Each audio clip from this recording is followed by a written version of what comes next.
A minute past the hour now. Former CNN reporters were covering this morning after a motel shootout with a suspected robber in Albuquerque. Yeah, that man's wife, former CNN anchor Lynn Russell, the woman you see here, tells News 13 she and her husband Chuck DeCaro were driving to California. They stopped at a Motel 6 for the night here in Albuquerque, though.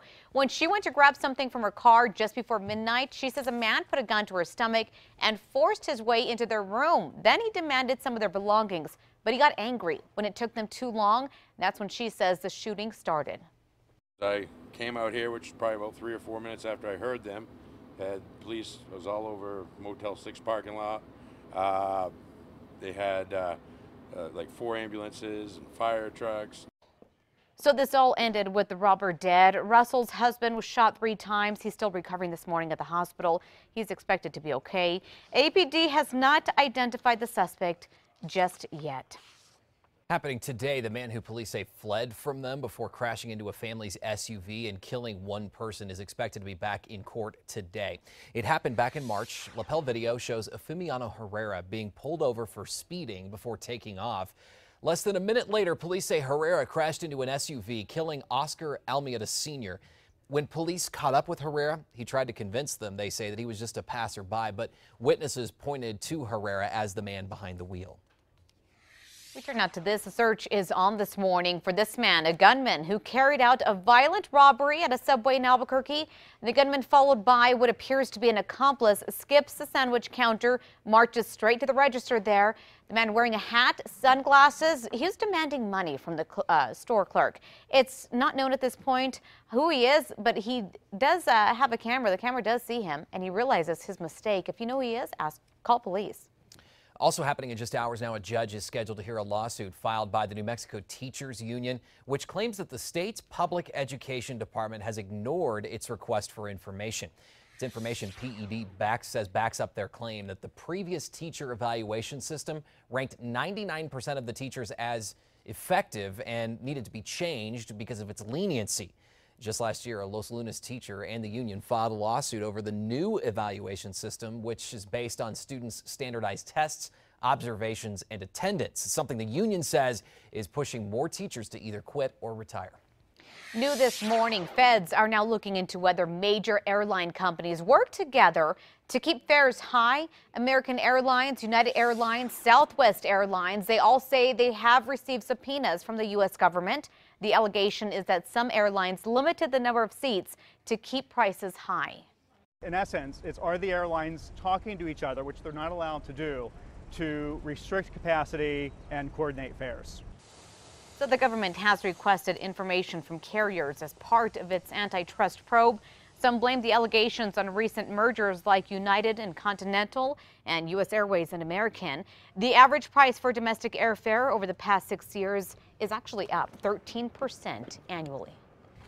Now some facts you need to know this 4th of July holiday. Remember that police are going to be keeping an eye out on people lighting fireworks. If you're caught setting off illegal fireworks, you will have to face a judge and could pay a $500 fine, face up to 90 days in jail possibly. There is a fireworks hotline set up from Friday to Sunday to report illegal fireworks. That number and specifically what is restricted, both available right now on the KRQE News app. Just search for this story. On alert, the FBI and the Department of Homeland Security are warning law enforcement across the country today. Yeah, there's no specific threat at this time, but they say there's an increased chance of a terror attack in the U.S. on the 4th of July. News 13's Catherine Mazzone has been working through all of this. She's here with more. Good morning, Catherine. Good morning, Crystal. Police say this bulletin was a reminder that the alert level has been raised. They say they won't be doing anything differently, but deputies tell me they want to make sure the men and women working patrol are aware of these types of alerts. We're always kind of on a heightened alert just because of the nature of our business, but we also look for specific things, or if they've given us any additional information of specific targets that they may be looking at, we would then react accordingly. Bernalillo County Sergeant Aaron Williamson says New Mexico doesn't have the type of large-scale venue terrorists would usually target for July 4th, but that's not to say we shouldn't be diligent and observant. In fact, both he and spokespeople for APD say it's not just law enforcement that needs to be on alert, it's also the community. Williamson says the community is their best eyes and ears.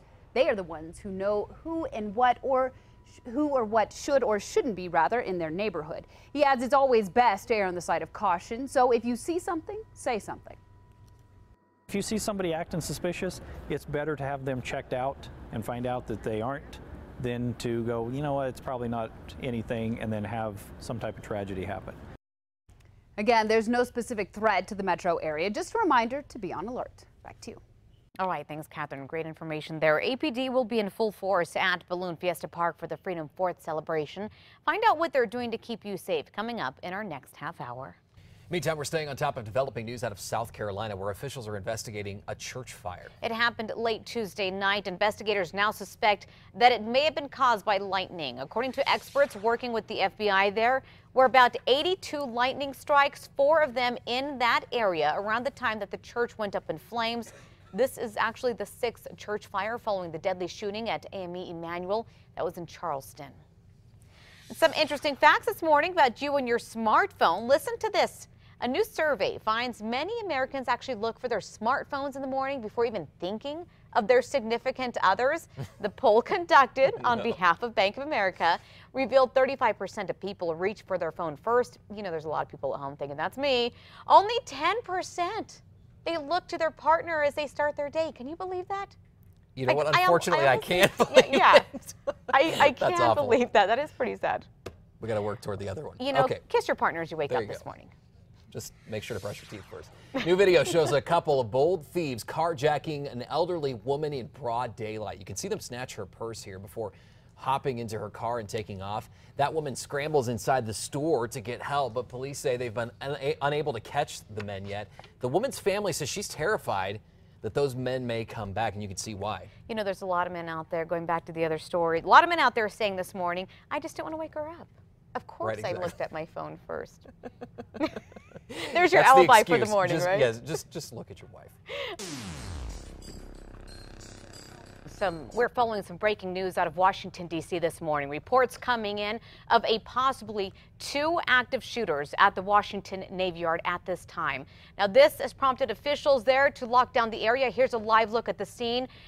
We have heard, as you can see right there, cars at a standstill because the entire area is on lockdown while police investigate this.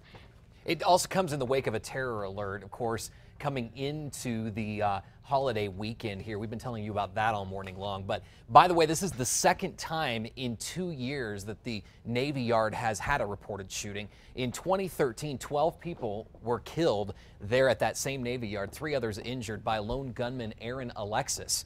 We are hearing reports of people screaming in the area and being told to shelter in place. At this time, no casualties, but police actively investigating. We'll keep you on top of this, not only here on air on KRQE this morning, but on the KRQE News And what's app. even more concerning is this is literally 2 miles away from the Capitol. Oh, absolutely. So that's why people are very terrified. They're, you know, again, they're concerned if this is going to happen again.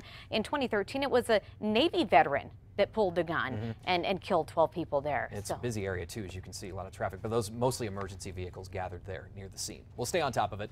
Moving on to this, new facts in the murder case of 13-year-old Dylan Redwine. That boy went missing in November 2012 while visiting his dad in Vallecito, Colorado. 8 months later, investigators found Dylan's partial remains in a remote area near Durango. Now, as we wake up today, more than 2 years later, investigators say they've found a break in the case. Yeah, detectives tell News 13 they identified a person of interest in this. The break comes after investigators hired a retired FBI criminal profiler. In June, his profile led the La Plata County Sheriff's Department to research that area where Dylan's remains were found. They found new evidence. That, along with more information from sources, led to a person of interest. Investigators say while this is not a suspect, it could help their investigation.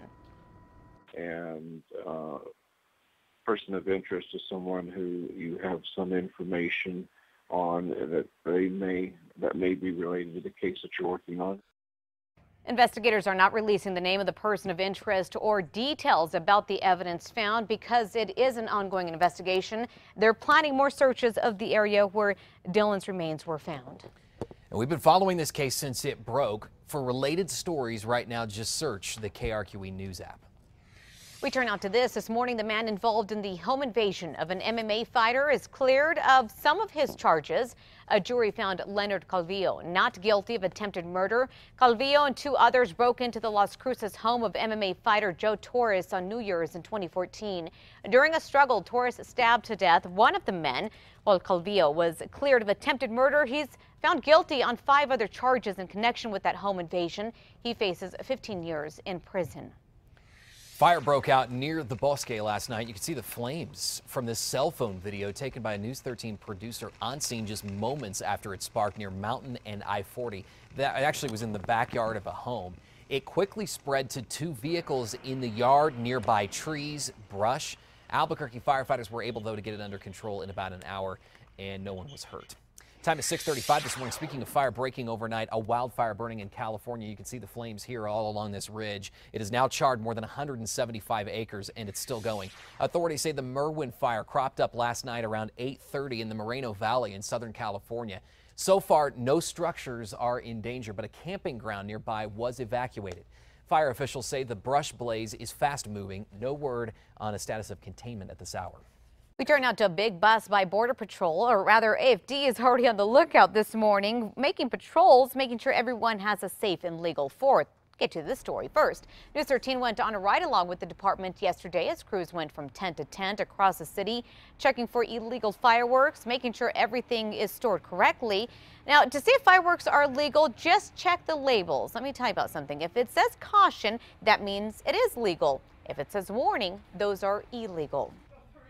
We turn now to a warning issued by the FBI as increased the terror alert leading into July 4th. Not only is it our Independence Day, it's also the holy month of Ramadan. And while local law enforcement says there's no specific threat, they say they will be diligent and observant, especially at the Freedom 4th celebration this weekend.